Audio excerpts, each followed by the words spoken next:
سر السلام علیکم اور بہت بہت شکریہ آپ نے ہمارے پروگرام کے لیے ٹائم دیا.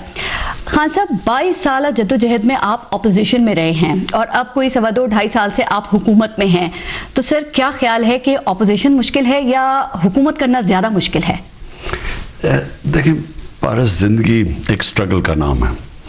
آپ سکول میں محنت کرتے ہیں, یونیورسٹی چلے جاتے ہیں, کیونکہ سکول میں اپنے محنت کی ہوتی ہے, آپ یونیورسٹی جاتے ہیں وہاں کی ہوتی ہے, آپ کو نوکری مل جاتی ہے, اور پھر ڈپینڈ کرتا ہے کہ آپ اپنی زندگی میں کتنی محنت کرتے ہیں اتنا اوپر چلے جاتے ہیں. جی. تو ہر چیز کا ہر ایک سٹرگل کا آپ کو ایک ایکسپیرینس ملتا ہے. تو میری اپوزیشن کی سٹرگل تھی, وہ جو میں نے چیزیں اس میں سیکھی, اگر وہ اس سٹرگل سے میں نہ گزرتا تو یہ جو 2 سال میری زندگی کے سب سے مشکل سال تھے, کیونکہ جس طرح کا ہمیں پاکستان ملا وہ اتنا مشکل تھا, اتنے زیادہ فرنٹس تھے, ادارے تباہ, ملک بینکرپٹ, ہمارے روپے کے اوپر پریشر. میں یہ جاننا چاہ رہی ہوں, کبھی آپ نے سوچا, آپ کو یہ آئیڈیا تھا کہ آپ کو کن مسائل کا سامنا ہوگا, بیوروکریسی کیسے روڑے اٹکائے گی, مافیاز کیسے مہنگائی کریں گے, یہ اپوزیشن پارلیمنٹ کو چلنے نہیں دے گی, اور سر اصلاحات وہ تو جویشی لانے کے برابر ہوگا؟ مجھے بالکل آئیڈیا تھا, مجھے پتا تھا کہ بڑا مشکل جو وہ نظر آ گیا تھا نا جی, جب انہوں نے 4 گنا زیادہ پاکستان کا قرضہ بڑھایا. جی. یعنی جب 2008 اور 2018 کے بیچ میں 6,000 ارب سے 30,000 ارب پہ جب پاکستان کا قرضہ گیا, تو وہ تو کوئی جینیس کی ضرورت نہیں ہے کہ اس کے بعد تو ہمیں پتا تھا کہ ملک مشکلوں میں پڑ گیا. جی. چاروں طرف سے پیسے دینے ہیں, قرضے کسی اور نے لیے ہوئے ہیں, اور ہمیں اب جب تک آمدنی بڑھتی نہیں ہے تو خرچے دوبارہ ہیں, جب خرچے کم ہوتے ہیں ملک میں تکلیف ہوتی ہے. ایسا لگتا ہے جب آپ دوسرے ممالک میں جا کے پاکستان کے لیے پیسے مانگتے ہیں, قرضہ مانگتے ہیں, سر یہ ملک کی توہین نہیں ہے, ملک کا وقار بالکل صفر نہیں ہو جاتا؟ کاش کہ ہم اپنے پیروں پہ کھڑے ہو سکتے تو یہ نوبت نہ آتی. آپ کے جو آگے 2.5 سال ہیں, کیا اس میں کم از کم یہاں پہ یہ تبدیلی ہم دیکھ سکیں گے سر؟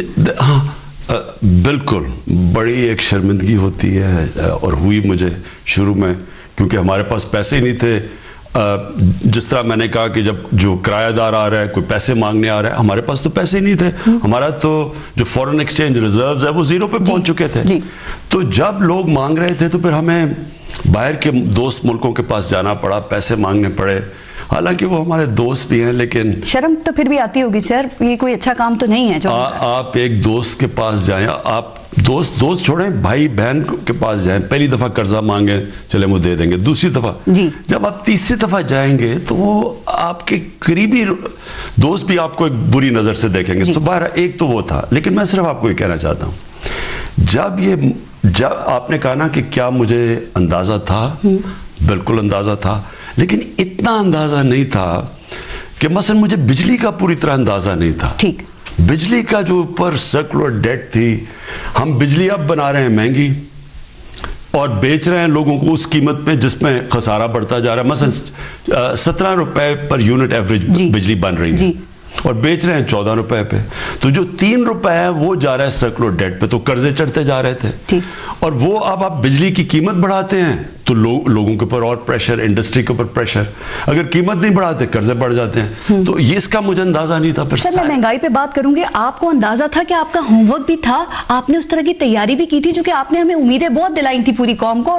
لیکن پارس, لوگوں نے مجھے یہ تو نہیں کہا تھا کہ جس دن آپ آئیں گے ایک سوئچ آن کریں گے ملک ٹھیک ہو جائے گا. سر آپ نے کنٹینر پہ یہی باتیں کی تھی نا کہ میں آتے ہی تبدیلی لے آؤں گا, اور آتے تبدیلی آئی ہیں. کیا؟ اب میں آپ کو بتاتا ہوں. دیکھیں, پہلے تو چیز یاد رکھیں کہ آپ 5 سال کے لیے آتے ہیں. جب آپ پرومس کرتے ہیں نا کہ میں یہ کروں گا, تو لوگوں کو آپ 5 سال کی ٹرم دیتے ہیں کہ 5 سال کے بعد میں یہ کروں گا, تب جج کرتے ہیں اور تب آپ کو فیصلہ کرتے ہیں اگلی الیکشن میں ووٹ دینا ہی نہیں. لیکن اب میں آپ کو بتاؤں کہ تبدیلی کیا آئی ہے. پہلی دفعہ پاکستان کی تاریخ میں جو بڑے بڑے نام تھے جن کو کوئی ہاتھ نہیں لگا سکتا تھا, وہ جیلوں کے چکر لگا رہے ہیں. اور ساری جنگ ہے کہ عمران خان اتنا برا, اس سے برا آدمی نہیں ہے, وہ صرف ایک وجہ سے ہے کہ سارے مل کے جو بڑے بڑے ڈاکو ملک اکٹھے ہو گئے ہیں, ان کو صرف ایک عمران خان سے ہے کہ یہ ہمارے کیوں نہیں ہماری بلیک میل میں آ کے ہمیں ایک NRO دیتا. سو یہ پہلی دفعہ ہوا ہے. لیکن جنرل مشرف جس کے پاس ساری پاور تھی, جو ملٹری ڈکٹیٹر تھے, عدلیہ ان کے نیچے, سب ان کے نیچے,